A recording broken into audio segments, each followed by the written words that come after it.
Hey hi everyone, welcome back to my channel. চলো তাহলে আজকে তোমাদের সাথে শেয়ার করি শিবরাত্রির গোটা দিনটা আমি কিভাবে কাটালাম। 26শে ফেব্রুয়ারি শিবরাত্রি থাকলেও আমাদের যেহেতু বৈষ্ণব মতে পড়াহে, সেজন্য আমরা পরের দিন অর্থাৎ 27শে ফেব্রুয়ারিতে কিন্তু উপোস করেছিলাম। হ্যাঁ, তবে 26 তারিখও ভোলেনাথের মাথায় জল ঢেলেছি, তবে সেই দিন আর উপোসটা করা হয়নি। 27 তারিখ সকাল 6:30 নাগাদ ভোলেনাথের মাথায় জল ঢালার একটা শুভ লগ্ন ছিল, যার জন্য আমি আর মা সাত সকালবেলা চটজলদি করে রেডি হয়ে গেছি। এবারে যাচ্ছি তড়িঘড়ি করে মন্দিরে জল ঢালতে, নয়তো আবার খুব দেরি হয়ে গেলে ভালো সময়টা পেরিয়ে যাবে। আমাদের বাড়ির খুব কাছাকাছি যেহেতু বেশ কটা ভোলেনাথের মন্দির আছে, সেজন্য খুব একটা অসুবিধা হয় না। আর আজকে ভাগ্যটা এতটাই ভালো ছিল যে যাওয়ার সাথে সাথে গিয়ে দেখি যে মন্দির একেবারেই খালি।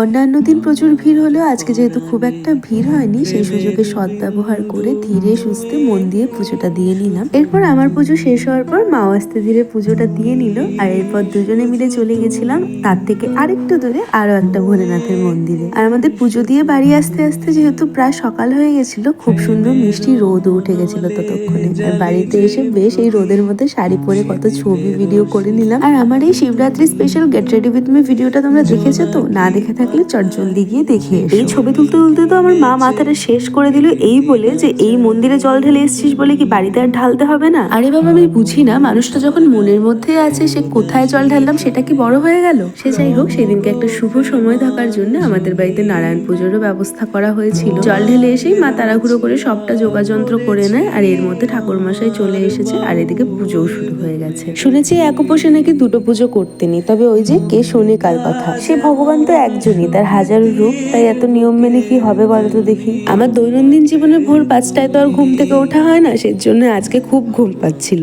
এই পুজো শেষ হতে না হতে আমি দুপুর ঘরে গিয়ে একটু ঘুমিয়ে পড়েছিলাম, আর উঠতে উঠতে সন্ধে, আর এরপরে শুরু হলো আমার মায়ের অত্যাচার। সারাদিন তো নির্জলা উপবাসে ছিলাম, তবে সন্ধে 7টা সাড়ে 7টা নাগাদ মায়ের কথায় চন্নামৃত দিয়ে উপোসটা ভাঙলাম, আর তারপরে এই যে ফলমূল। এরপর সন্ধেবেলা এসেছিল বৌদিরা, আর এই যে আমাদের রাধিকা রানী, উনি তো বাড়িতে এত ছটপট করেন যে ওনাকে 2 সেকেন্ড চুপ করে বসিয়ে রাখা যায়। আর এখানে এসে দেখো কেমন শান্ত বাচ্চার মতো মায়ের কোলে বসে আছে, মায়ের কোল থেকে উঠবেও না সরবেও না। আজকে ভিডিওটা এখানেই শেষ করি, টাটা।